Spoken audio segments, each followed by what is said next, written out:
الحمد لله رب العالمين نحمده ونصلي على رسوله الكريم أما بعد فأعوذ بالله من الشيطان الرجيم بسم الله الرحمن الرحيم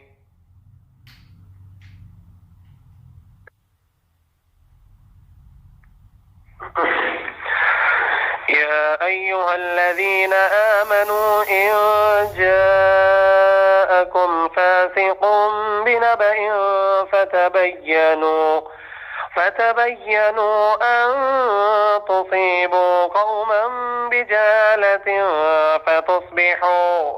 فتصبحوا على ما فعلتم نادمين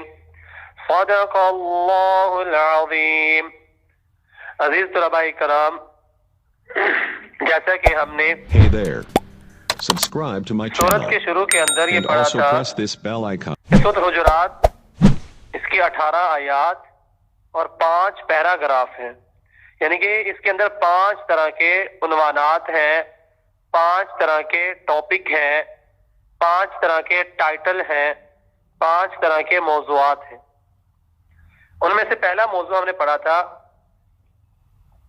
اللہ تعالیٰ کے حقوق، جو کہ صرف ایک ہی آیت کا تھا، اور دوسرا موضوع جو ہم نے پڑھا تھا وہ تھا رسول اللہ صلی اللہ علیہ وسلم کے حقوق، جو کہ 2 نمبر آیت سے لے کر 5 نمبر آیت تک تھا۔ اور آج جو ہم موضوع پڑھنے جا رہے ہیں وہ ہے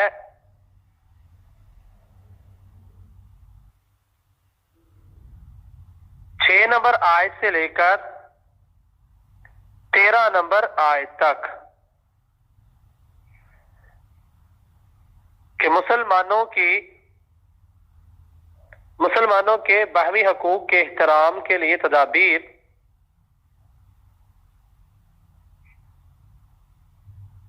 تو اس کے اندر جو سب سے پہلے ہم آیت پڑھیں گے، اور اس میں منافقین کی بیماریوں کا علاج صفات الہی کے ادراک سے ممکن ہے، یہ بھی ہوگا۔ ہم آیت کا ترجمہ دیکھتے ہیں۔ یا ایہا، اے الذین، وہ لوگوں جو آمنو، ایمان لائے ہو، ان، اگر، جاءکم، آئے تمہارے پاس، فاسقن، کوئی فاسق، بنبأن، کسی خبر کے ساتھ، فتبینوا، تو تم سب تحقیق کر لیا کرو اچھی طرح، ان، ایسا نہ ہو کہ تصیبو، تم سب تکلیف پہنچاؤ، قومن، کسی قوم کو، بجہالت، نادانی سے، فتصبحوا، پھر تم سب ہو جاؤ، علی، اس پر، ما، جو، فعلتم، تم نے کیا، نادمین، سب پشیمان، شرمندہ۔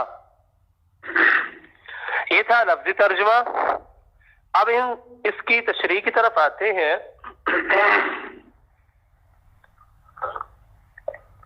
اللہ تبارک و تعالیٰ نے اس آیت کے اندر ہمیں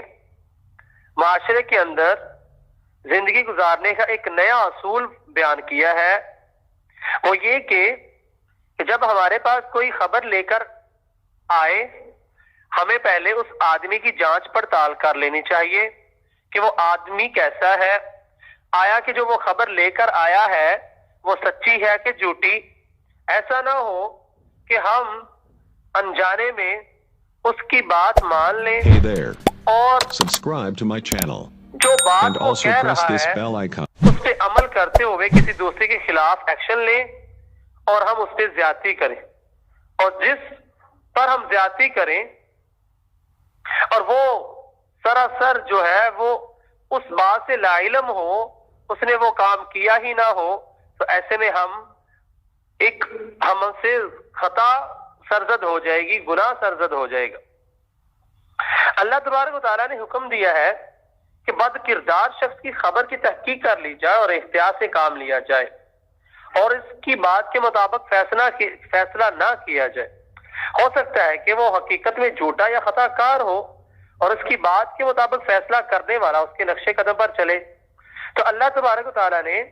مفسدین یعنی کہ فساد کرنے والوں کے راستے سے چلنے سے منع فرمایا ہے۔ اللہ تبارک و تعالیٰ نے جو ہے ہمیں خبر کی تحقیق کرنے کا حکم دیا ہے۔ اصل میں یہ جو آیت ہے اس کا پس منظر کچھ یوں ہے، نبی صلی اللہ علیہ وسلم کی زوجہ محترمہ ام المؤمنین حضرت جویریہ بنت حارث رضی اللہ تعالی عنہا کے والد انہوں نے رسول اللہ صلی اللہ علیہ وسلم کی خدمت میں وہ حاضر ہوئے اور انہوں نے نبی صلی اللہ علیہ وسلم نے انہیں اسلام کی دعوت دی اور انہوں نے اسلام قبول کر لیا۔ جب انہوں نے اسلام قبول کر لیا تو نبی صلی اللہ علیہ وسلم نے فرمایا کیا تم زکوٰۃ دینے کا اقرار کرتے ہو؟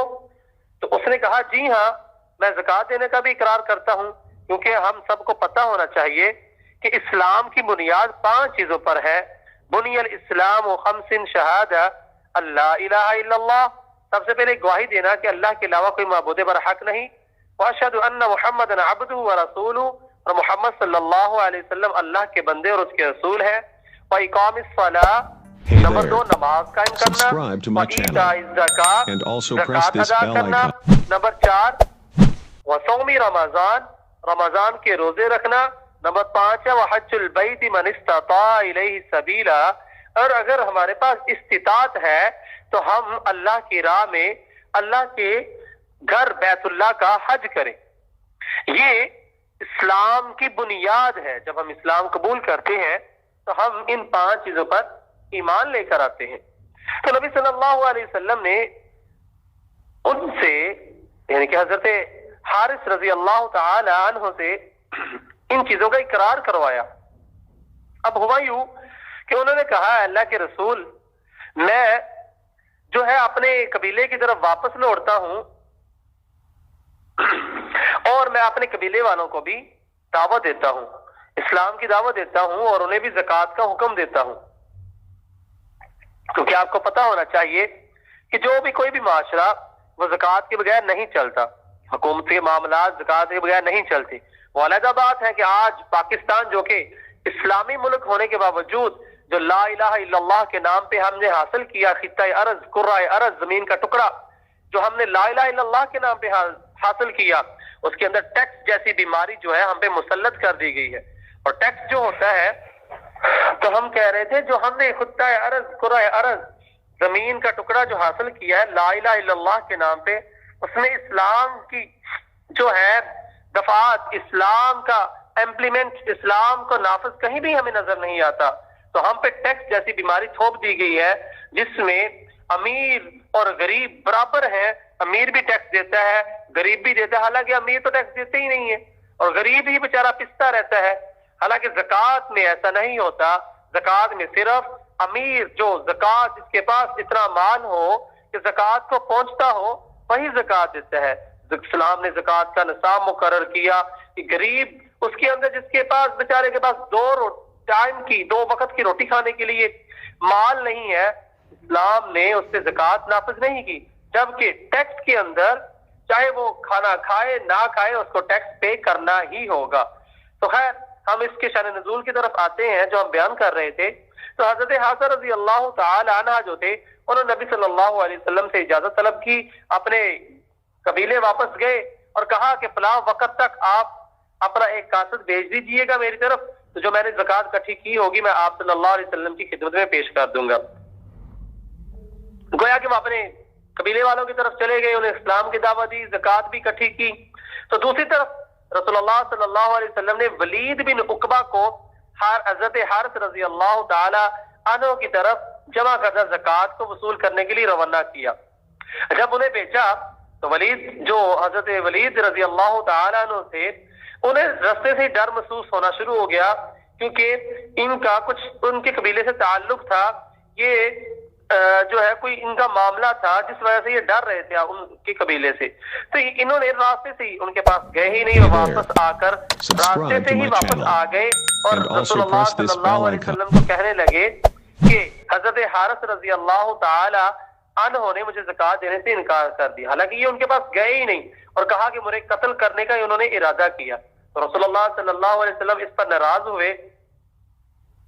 تو آپ صلی اللہ علیہ وسلم نے حضرت حارث رضی اللہ تعالیٰ عنہ کو طلب فرمایا، یعنی کہ حضرت ولید بن عقبہ کے ساتھ کچھ لوگوں کو بھیجا کہ جاؤ حضرت حارث رضی اللہ تعالیٰ عنہ کو میرے پاس لے کر آؤ، اور جبکہ ادھر دوسری طرف معاملہ کیا تھا کہ حضرت حارث رضی اللہ تعالیٰ عنہ جو تھے وہ بھی نبی صلی اللہ علیہ وسلم کے قاصد کا انتظار کر رہے تھے کہ ابھی تک قاصد پہنچ جانا چاہیے تھا، قاصد کیوں نہیں آیا، ہو سکتا ہے ہم سے کوئی اللہ اور اس کے رسول کی نافرمانی ہو گئی ہے، کوئی خلاف ورزی ہو گئی ہے، حالانکہ نبی صلی اللہ علیہ وسلم تو کبھی وعدے کی خلاف ورزی کر ہی نہیں سکتے، اور وہ بھی نبی صلی اللہ علیہ وسلم کی خدمت میں پیش ہونے کے لیے پہلے سے ہی نکل چکے ہیں، اس ڈر سے کہیں اللہ اور اس کا رسول ہم سے ناراض نہیں ہو گئے، تو اس ڈر سے وہ پہلے ہی نکل چکے ہیں۔ تو ہوتا کیا ہے، جب یہ ولید بن عقبہ رضی اللہ تعالی عنہ والا جو قافلہ ہے، ان کے ساتھ جو ساتھی تھے، یہ جب راستے میں نکلتے ہیں ان کی طرف حضرت حارث رضی اللہ تعالیٰ عنہ کو لینے کے لیے، تو جب دیکھتے ہیں لوگ جو تو کہتے ہیں دیکھو حارث رضی اللہ تعالیٰ عنہ تو یہ رہے ہیں، تو وہ پوچھتے ہیں حضرت حارث کہ بھائی آپ کدھر جا رہے ہو؟ تو وہ کہتے ہیں ہم تو آپ کی طرف ہی جا رہے ہیں۔ تو حضرت حارث کہتے ہیں میری طرف کیوں جا رہے ہو؟ تو وہ کہتے ہیں کہ آپ نے ولید بن عقبہ کو جو نبی صلی اللہ علیہ وسلم کا قاصد تھا زکوٰۃ دینے سے انکار کیا ہے اور اسے قتل کرنے کا ارادہ کیا ہے۔ تو حضرت حارثہ جواب دیتے ہیں نہیں بھائی، وہ تو میرے پاس آیا ہی نہیں، اللہ کی قسم جس کے ہاتھ میں میری جان ہے، جس نے نبی صلی اللہ علیہ وسلم کو حق کے ساتھ مبعوث کیا، میں نے تو اسے دیکھا بھی نہیں اور نہ ہی وہ میرے پاس آیا۔ جب حضرت حارث رضی اللہ تعالی عنہ نبی صلی اللہ علیہ وسلم کی خدمت میں پیش ہوئے تو آپ صلی اللہ علیہ وسلم نے فرمایا منعت الزکاۃ واردت قتل رسولی، نبی صلی اللہ علیہ وسلم نے حضرت حارث سے فرمایا تم نے زکوٰۃ دینے سے انکار کیا اور میرے قاصد کو قتل کرنے کا ارادہ کیا۔ تو حضرت حارث رضی اللہ تعالیٰ عنہ کہنے لگے اے اللہ کے رسول، آپ کا قاصد تو میرے پاس آیا ہی نہیں، حالانکہ میں تو خود اس ڈر سے کہ آپ کا قاصد پہنچا نہیں اور میں اس ڈر سے کہ کہیں اللہ کا رسول اور اللہ تعالیٰ مجھ سے ناراض تو نہیں، میں تو خود آپ کی خدمت میں پیش ہونے کے لیے نکل چکا ہوں۔ تو اب ہوا کیا؟ اب اللہ تبارک و تعالیٰ نے یہ آیت نازل کر دی یا ایھا الذین آمنوا ان جاءکم فاسق بنبأ فتبینوا ان تصیبوا قوما بجہالۃ فتصبحوا علی ما فعلتم نادمین۔ اے اللہ کے رسول صلی اللہ علیہ وسلم، جب تمہارے پاس کوئی خبر لانے والا خبر لائے تو اس کی خبر کی تحقیق کر لیا کرو، ادروائز کیا ہوتا اگر تحقیق نہ ہوتی؟ نبی صلی اللہ علیہ وسلم نے جو ہے نبی صلی اللہ ادھر سے ایک اور مسئلہ ثابت ہوتا ہے کہ نبی صلی اللہ علیہ وسلم عالم الغیب نہیں ہے، یعنی نبی صلی اللہ علیہ وسلم غیب نہیں جانتے۔ اگر غیب جانتے ہوتے تو نبی صلی اللہ علیہ وسلم کو پتا ہوتا کہ حضرت حارث تو خود نکل چکے ہیں میری طرف آنے کے لیے۔ اور دوسری بات کہ ہمیں بات کی تحقیق کر لینی چاہیے، کیونکہ نبی صلی اللہ علیہ وسلم کو جیسے صحابی نے کہا، نبی صلی اللہ علیہ وسلم اس پہ یقین کر کے ان کی طرف ان کو گرفتار کرنے کے لیے قافلہ کچھ لوگوں پہ ایک لشکر بنا کے بھیج دیا۔ اب کیا ہوتا اگر وہ نہ نکلے ہوتے تو ان کے درمیان جنگ ہوتی، زیادتی ہوتی، ناجائز قتل ہو جاتے، خون بہہ جاتا۔ تو گویا اللہ تبارک و تعالیٰ نے ہمیں اس آیت کے اندر کیا سبق دیا ہے کہ ہمیں جب ہم معاشرے کے اندر زندگی گزاریں تو ہمیں زندگی گزارتے ہوئے ہمیں کسی بات پہ اس وقت تک یقین نہیں کرنا چاہیے جب تک ہم اس بات کو خود سن نہ لیں یا دیکھ نہ لیں، جب تک ہم اس کی تہ تک نہ پہنچے، جب تک ہم اس کی تحقیق نہ کریں، ہمیں اس بات پہ عمل نہیں کرنا چاہیے، اس بات کی جو ہے پہلے تحقیق کر لینی چاہیے۔ اب ہوتا کیا ہے،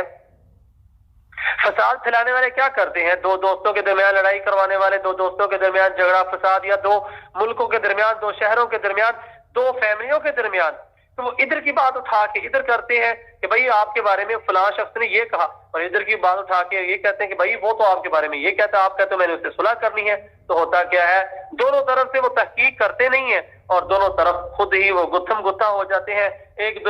دوسرے کا گریبان چاک کرتے ہیں، ایک دوسرے کا گریبان پکڑتے ہیں، لڑائی جھگڑا کرتے ہیں، جس کی وجہ سے خون ریزی ہوتی ہے، فساد برپا ہوتا ہے۔ اور ہمیں اللہ تبارک و تعالیٰ سے دعا کرنی چاہیے کہ اللہ تبارک و تعالیٰ ہمیں پہلے خبر کی تحقیق کرنے والا بنائے، ہم تحقیق کرنے کے بعد اس بات پہ عمل کریں۔ اور یاد رکھیں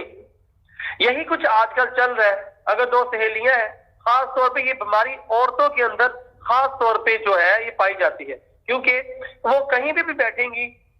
تو انہوں نے سکون سے تو بیٹھنا نہیں ہے، وہ کوئی نہ کوئی بات تو انہوں نے کرنی ہی ہے، وہ کبھی ادھر کی بات کریں گی، کبھی ادھر کی، کبھی اس کی غیبت، کبھی اس کی غیبت۔ تو میرے بھائیوں، عزیز طلباء کرام، اللہ تبارک و تعالیٰ سے ہمیں یہ دعا کرنی چاہیے کہ اللہ تبارک و تعالیٰ ہمیں غیبت جیسی لعنت سے محفوظ رکھے، اور اللہ تبارک و تعالیٰ جو ہے، جو آج ہم نے سنا ہے کہ ہمیں کسی کوئی بھی بات ہمارے پاس پہنچے، کسی ہمارے رشتہ دار کی ہو، ہماری بہن بیٹی کی ہو، ہمارے کسی بھی ریلیٹیو کی ہو، ہمیں پہلے اس کی تحقیق، جانچ پڑتال کر لینی چاہیے۔ ایسا نہ ہو کہ اس نے بات کہی نہ ہو، ہم کسی تیسرے بندے کی بات پہ یقین کر کے اس کی بات کا جو ہے غلط مطلب نکال لیں، اور اس کو بیچارے کو پتہ ہی نہ ہو کہ میں نے تو ایسی بات کی ہی نہیں، تو وہ خود ہی اس سے ناراض ہو کر بیٹھے رہے، اور جب کبھی آمنا سامنا ہو تو ہم اس سے پوچھیں، وہ کہے گا بھائی میں نے تو ایسی بات کی نہیں، آپ کو کس نے کہا؟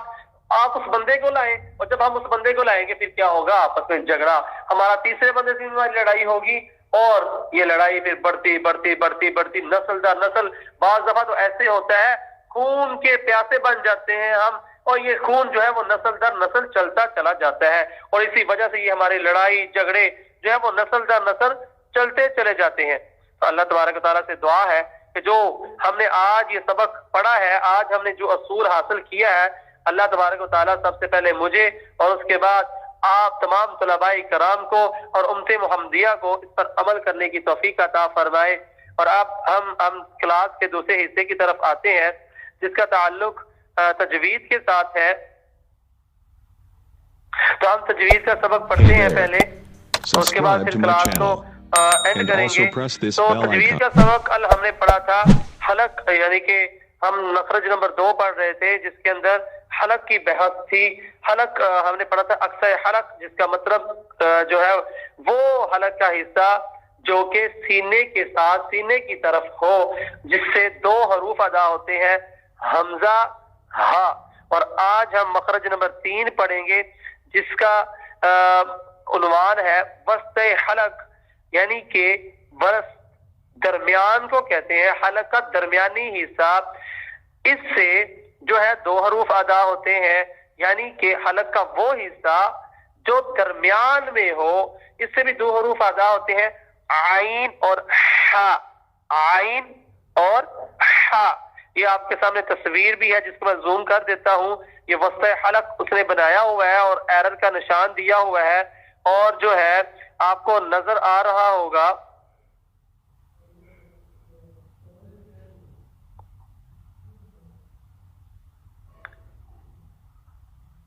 یہ میں نے نشان بھی لگا رہا ہوں، یہ دیکھیں جو ہے آپ کو نظر آ رہا ہوگا کہ یہ وسط حلق پہ درمیان پہ ایرر لگا ہوا ہے، اور عین اور حا اس کے سامنے لکھا ہوا ہے، تو اس سے بھی 2 حروف ادا ہوتے ہیں، وہ یہی ہیں۔ اور اس کے بعد تیسرا مخرج یعنی کہ مخرج نمبر 4 جو ہے وہ ہے ادنی حلق، یعنی حلق کا وہ حصہ جو منہ کی طرف والا ہو، یعنی کہ جو منہ سے ملا ہو، جیسے حلق کا آخری حصہ جو سینے سے ملا ہو، اس طرح حلق کا وہ حصہ جو منہ سے ملا ہو۔ یہاں سے بھی 2 حروف ادا ہوتے ہیں، یعنی غین اور خا، غین اور خا، یعنی اس طرح حلق سے جو ہے 6 حروف ٹوٹل ہوئے۔ حمزہ اقصی حلق سے ادا ہوتے ہیں، عین حا حلق کے درمیانی حصے یعنی وسط حلق، اور غین خا جو ہے وہ ادنا حلق، ادنا کہتے ہیں قریب کو، یعنی جو منہ کے قریب والا حصہ ہے اس سے ادا ہوتے ہیں۔ اس لیے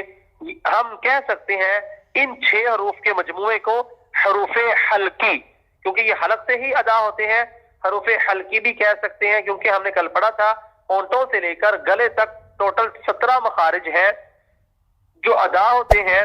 تو میری تمام طلباء سے ریکویسٹ ہے کہ وہ ان کی اچھی طرح سے پریکٹس کریں، ان حروف کو انہی جگہوں سے جو ہے وہ نکالنے کی، ادا کرنے کی کوشش کریں، اور اسی طرح ہی ہمارا قرآن جو ہے وہ بہترین ہو سکتا ہے. تو تمام طلباء جلدی سے بتائیں کہ ان کو سبق کی سمجھ آ گئی تاکہ ہم کلاس کو ختم کر سکیں.